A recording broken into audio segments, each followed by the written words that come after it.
My name is Shastin, and I recently read Angela Duckworth's book, Grit, The Power of Passion and Perseverance. It's actually a really quick read, and it's great for short flights or waiting for friends at the coffee shop. Angela Duckworth is a co-founder and CEO of Character Lab, which is a nonprofit organization dedicated to using psychology to help children thrive, and she's also a psychology professor at the University of Pennsylvania. This book is kind of an overview of her findings while researching grit and how it makes a difference in someone's road to success. And here are some of my personal takeaways. My first personal takeaway: you have to have a strong vision for the direction you want to go. Some people have greatness happen upon them and they're lucky that it matches their skill set, their passion, and they have a good work ethic, and that's just a blessing. But majority of people are still trying to determine for ourselves what we want to do with our lives, because there is no clear sign from above where we should go and what are really the right decisions for ourselves. There are so many people who dream of accomplishing great feats, but they're not sure which one to focus on. And this can lead them to getting a job that they don't intend to do forever, but since they haven't fully realized the concrete steps they need to take to start progressing towards one of their goals, they kind of stay in limbo and stay there. And this decision paralysis kind of stops them from really progressing in any of their dreams. You really want to do is find out the exact, extremely clear vision of the direction that you want for yourself and start laying down the foundation that you need to start moving towards that goal. Just knowing which direction you want to go is a huge step towards knowing that the work that you put in towards something is worthwhile. Focus in on one direction with your life, make sure it's incredibly clear, and the next step is to start putting large amounts of energy consistently towards that goal. So my number two personal takeaway is that consistent high-level effort is extremely important. With enough fully focused effort, you can develop your talent, your skill, your potential. Effort, especially when it's strategic, well thought out effort can even change your IQ. It can increase your skill and talent into something greater, more than what you might have originally expected of yourself. And to put that effort at a high level consistently can substantially widen the boundaries of your potential. So one of the things that helps people with grit achieve success is the resilience to keep trying when things go terribly wrong. While most people would assume things going wrong means that's the wrong direction to go. How badly do you want to be a celebrity scholar or a movie star or Olympian, or even just a high-ranking official at your workplace? It takes a lot of effort, and you have to be able to see a setback as a challenge instead of the end of the road. Their passion really aids their determination, and they're somewhat of an optimist. You have to be optimistic to know that your continuous hard work and continuously overcoming these obstacles, or taking these setbacks and launching yourself forward, is worthwhile. You have to believe that hard work isn't going nowhere. There's a lot of extremely intelligent people who are high achievers when things go right, but as soon as they meet their first failure, these high achievers crumble and they miss out on further developing their potential because their esteem lies in being able to achieve with almost minimal effort.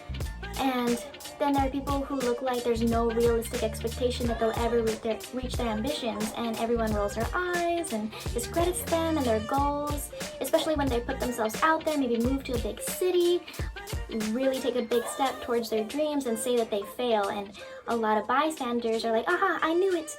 I knew that they would fail. That was a stupid dream. They should have done something that's more risk averse. And these people who initially experience a setback somehow manage to beat the odds and start building momentum towards their seemingly out of reach dreams, so that they achieve it despite everyone's doubt. This momentum comes from massive, consistent, high-level effort and energy. They continuously put that towards their goal every day. Big dreams are normally not achieved through a relaxed effort. I'm sure that also happens, But for a majority of people who do accomplish their big dreams, it comes to fruition from a consistent high-level strategic work ethic. My number 3 takeaway is that aptitude and talent helps tremendously, but don't count out people whom tests or society have counted out. No one knows anyone's potential. You don't even know your own potential, which is bizarre. Talent can take you far, but a relentless work ethic has no bounds. Oftentimes, those who initially struggle, say like math or a sport, but consistently put in the time and effort to learn, utilizing resources available, asking for extra practice. Who asks for extra practice? Can surpass those who aren't putting in the effort but initially were thought to possess more talent. Some people who consistently put the effort and continuously find ways to improve the effectiveness of their effort start to make up for what they initially struggled with or their initial disadvantage. Now, people with a natural knack for something, they're also passionate with what they're doing, and they're putting in that effort. Yes, these people can end up being extremely remarkable, but most people, regardless of how much talent you have, live well within the bounds of their potential. They never really see how far they can really go, because it's a lot of uncomfortable work to see how far your potential can go, and sustaining that high-level effort, it's not easy. If you really want to achieve big dreams, you have to put in the effort consistently for years. Sometimes people want to protect their egos and they don't really go for big opportunities because they want to be able to tell themselves, well, if I really tried, I would be able to accomplish it. But they don't want to see if that's really true or not, because that question's always open. So I would say be humble, let your ego go. If there's a huge opportunity, go for it. You might fail, but you might succeed. And with the right effort, self-esteem, and support, you don't know how far you can go. And don't let people, even some experts, tell you it's impossible to do something that's out of reach and convince you that you should do something that's more stable or risk-averse. Angela Duckworth gives a lot of situations where teachers or counselors have tried to discourage students from continuing certain classes, or people striving to become writers or cartoonists or whatever they have their heart set on because of, well, what seems to be rational reasons. But these dreamers defy their advice and achieve what they set out to do. But that's because they keep sustaining their high-level effort. They work through the struggle and they achieved what they wanted to achieve. There are so many variables in life and no one can determine how far you'll go. So keep consistently striving towards something and don't let the doubt from others distract you. Stay focused. If you're going to doubt anything, doubt the limits people have decided to place on you, or even you put on yourself. If you can quickly climb the learning curve of a skill, use it. That's great. If you need more time or resources, double up on your work ethic. Stay hungry to learn. Keep putting the effort to develop yourself, even when it's difficult. Angela talks about kids in her class who didn't do well enough to be placed in a higher level accelerated math class. Even though he didn't raise his hand a lot in class, he paid attention, he asked for more assignments, he aced his tests. Angela decided to ask her department head to put this kid in the advanced class despite not being able to test into it. And so his first test in the new class, he got a D. And I'll be honest, if I got a D and I went to a new class, I would probably think, I suck, I don't belong here. I might even think I'm not good at this, or I should just go back to my old class because I don't belong. And especially if you're trying to go into a fast track class in the middle of the year when you're already behind. That switch is incredibly difficult for a lot of people, but instead of feeling bad for himself, like a good portion, including myself, might feel, he asked the teacher for help. He tried to figure out what he could do differently and stayed focused. He ended up taking the hardest calculus courses, acing all his AP exams. Hi, sorry, technical malfunction. So this kid ended up getting 5 out of 5 out of his AP exams. He dual majored in engineering and economics. He earned a PhD in mechanical engineering. He, from UCLA, with a dissertation on optical performance algorithms for the thermodynamic process in truck engines. He ended up being an engineer at Aerospace Corporation. So this kid, who was labeled not ready for harder, faster math classes, ended up being a rocket scientist, I guess.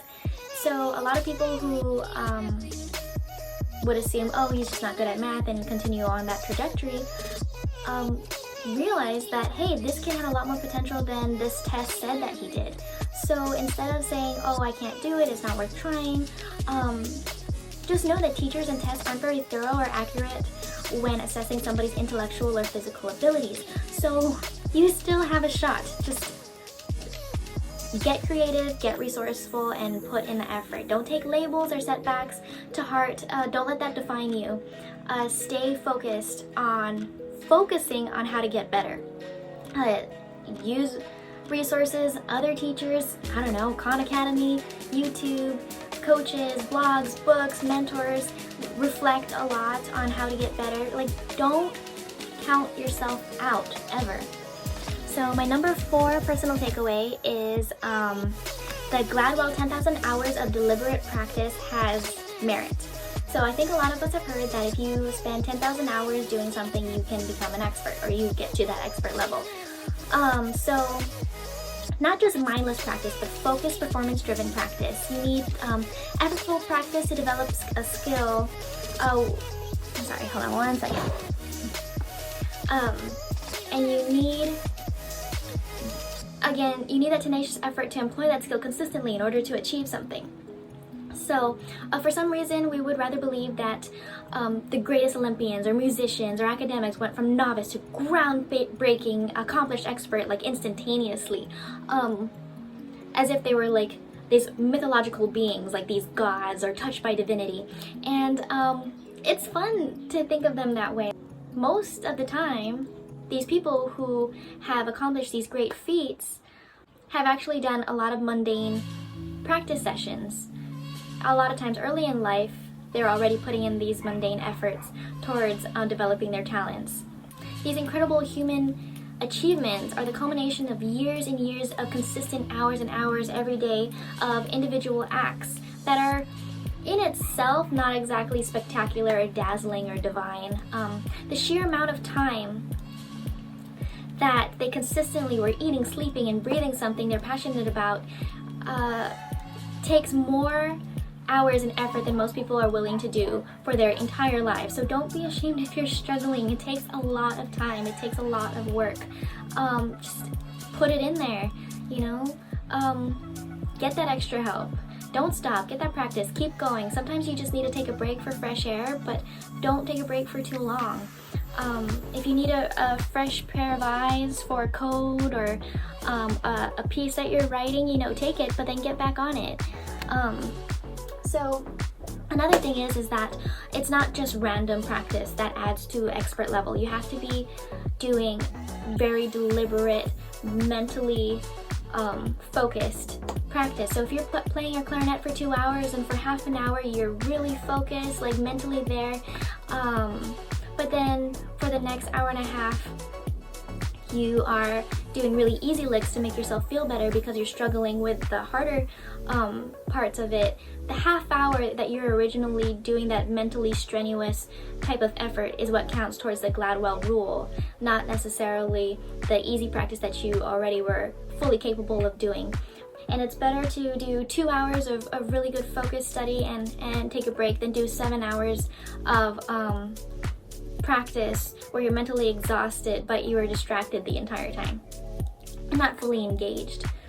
My 5th personal takeaway is that you have to find people who encourage you and believe in you. This is extremely difficult, especially if you're shy. People's lives change when they stop listening to people who tell you this is all you can do, and they start interacting with people who say, who knows what you can accomplish.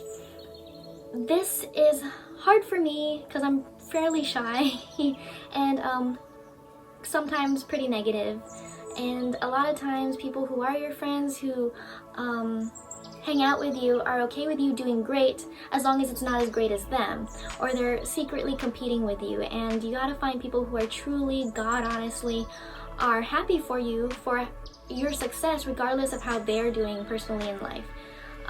It's a win for the team. It's a win for everyone if you win. Not necessarily, this person's doing better than me. You have to find somebody who honestly is trying to encourage you and believes in you. You gotta stop wasting your time with negative talk from others or yourself. It's tough because that's where a lot of us go, is this negative mental space when things go wrong and you can't wallow in there. And a lot of times the doubts from others start to seep into your own thought process when things aren't going right. So it's easier not to have those negative talks or negative thoughts amplified if you're around people who are amplifying your courage instead to continue. And that's tough. So if you can go out and find people, do it. If you need to go online and find something, do it. Like, there are so many options, especially with the advancement of technology, to start connecting with people if you're too shy to do it in person. But if you can, it's worth putting the effort. Connecting with people, especially good-hearted people who want the best for you, is a great way to stay on track towards your dreams.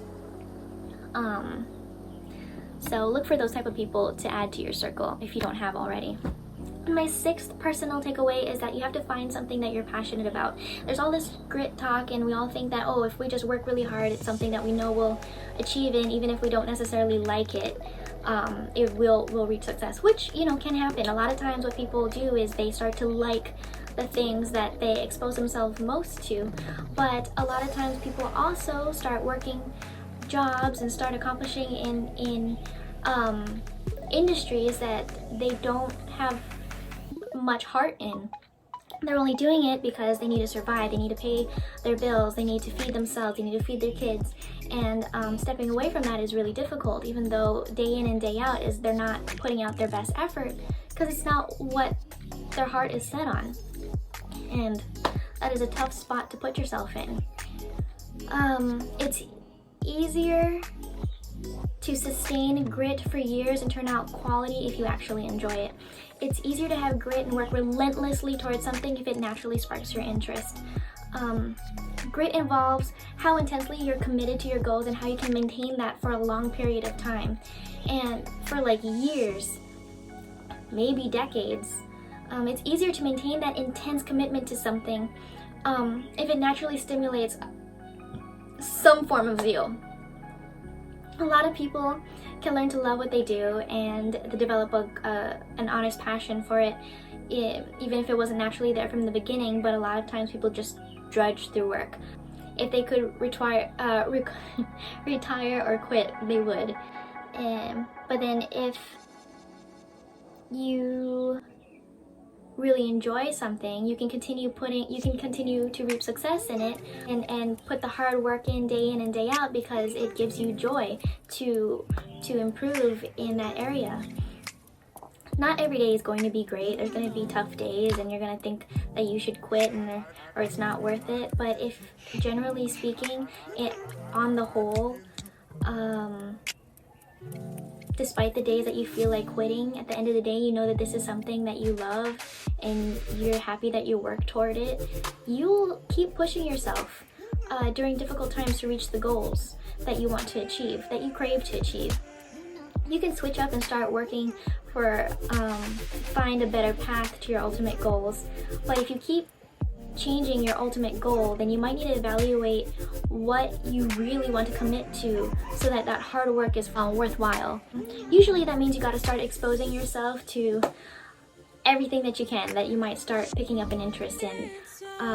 Physics, trombone, acrobatics, judo, MMA, I don't know, gender studies, calculus, marketing, pottery, economics, journalism, swimming, cooking, basketball, science, traveling, blogging, just Go out there, experience the world. And it sounds haphazard and it sounds time consuming, but it's worth the effort because you are going to be doing this for a huge chunk of your life. So you might as well put the effort in to find out what it is you want to dedicate majority of your life to accomplishing. It's easier to weather the demoralizing, discouraging, difficult, and scary journey filled with rejection or even failure, obstacles, long nights, early mornings if you have found passion in the direction that you're working hard to take yourself. Finding the passion is usually not one epiphany moment. It's usually you enjoying something and taking steps to further experience it and realizing that you continue to enjoy it the deeper you immerse yourself in that craft. Keep following what piques your interest and it will lead you to your passion. As you develop some form of expertise in something that's the novelty and the nuance of the new things that you learn will continue to propel your interests, which will help you maintain your grit. If you don't know what your passion is, to help you decide what to start looking in or experimenting with, you have to ask yourself, like, what do you like to think about? Where does your mind wander? What do you really care about? What matters most to you? How do you enjoy spending your time? What do you feel absolutely horrific and terrible so you can avoid those things? Then do something. Don't be afraid if it doesn't work out. Keep trying and find a good fit. When you find something that you believe will be your passion and purpose, dive in, develop the interest, and stick to it even if it gets tough. My seventh personal takeaway is have a life philosophy that helps you better organize your goals into a hierarchy. So there should be usually one long-term, lifelong ultimate goal, and if you can't help, maybe several. Try to keep it as close to one or two as possible. These should be challenging to accomplish, but you're still willing to sacrifice to reach, and then you have these mid-tier goals.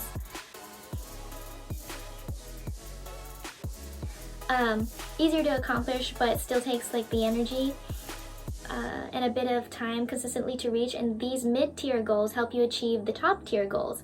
And then you have a whole bunch of lower-tier goals that are much easier to do, probably can finish throughout the day. The lower goals help the mid goals, and the mid goals help the ultimate goal. And these lower goals you can abandon and find a different thing if it helps you better reach your mid-tier goals, which help you reach your ultimate goal. But grit and tenacity and persistence is still in action even if you're changing these lower goals, because you are still pursuing the top ultimate goal. So if you have a bunch of projects that don't ultimately culminate into one recognizable goal, then some of those projects are distractions. And if you can prioritize the ones that help you reach your ultimate goal and attempt to get rid of or delegate or something the other projects to free up time, mental space, and resources for your dreams, then that's what you should do. Many people can articulate a dream. I want to be a doctor or a movie star or create $1 million app, but then they haven't really laid out all of the different levels of steps that they need to take in order to reach that goal. And so if you have a genuine philosophy for your life, it'll help you organize what goals you actually want to accomplish and which ones are worth getting rid of so you can focus on the main goals of your life. So my eighth personal takeaway is that grit can be improved through the social multiplier effect. Now, I already talked about having people who are encouraging you instead of discouraging you, but there are also people that can help you improve your grit, not only through you practicing it, but if you can witness other people progressing in their work ethic or in their goals. You need to find people who demonstrate grit in front of you consistently or in the field that you want to do. An example would be that all levels of basketball have become more competitive over the last century because television exposed children to these incredible trick shots that you always see professionals do, like left-handed layups, crossover dribbles, hook shots, and other routine basketball skills. As all these kids start getting better, they unintentionally also enrich the learning environment for the other kids that they were playing basketball with. What made these other kids better at basketball was playing with kids who were more skilled than they were. So if you want to have a relentless work ethic, enrich your environment by being around people who have a better, indomitable work ethic. If you want to be an amazing dancer, be around amazing dancers. You pick up a lot of things that are of tremendous help that you didn't know would be so helpful just by watching people who are going towards the goal or are exactly what you want to become. A lot of times there are barriers to witnessing greatness, like some of us are, we don't have a lot of money to see these great people, transportation might be hard, you maybe didn't make the cut for joining the team that you're aspiring to be part of, maybe there's an age issue. There's still ways to see the best in action. So keep trying, get creative, go to the library if you can, watch YouTube on the library computers if you don't have a computer, of those high-level dancers or Olympians or doctors or interviews from the scholars that you idolize. Watch or read stories about relentlessness, utilize your phone, read about it, talk to teachers or adults if you can gain access to different resources of people that can help you improve. Email some large establishments, maybe they'll send you something that might help. The internet has drastically increased our ability to experience what greatness looks like, even if it's hard to in person. But keep trying to find a way to personally see greatness and get inspired to improve yourself. Tell yourself, no matter what it takes, I want to improve. And abide by it. Find role models. There are a bunch of people out there who don't have anyone directly in their field who models the exact course that they want to go, but there are a bunch of people who persevered despite the odds. Things once thought impossible are now the norm because people made it possible. Don't give up, don't count yourself out, get creative, get resourceful, find gritty people with tough work ethics and get inspired and motivated by them. Find people that will help you discover that you are more capable than what you know, and then use that inspiration and faith in yourself to start getting the energy to put work towards your goals and pay it forward. Find when you develop your potential or skill in something, help others discover their own skill or potential. So this is kind of getting long, so I will do part 2 of my takeaways from this book.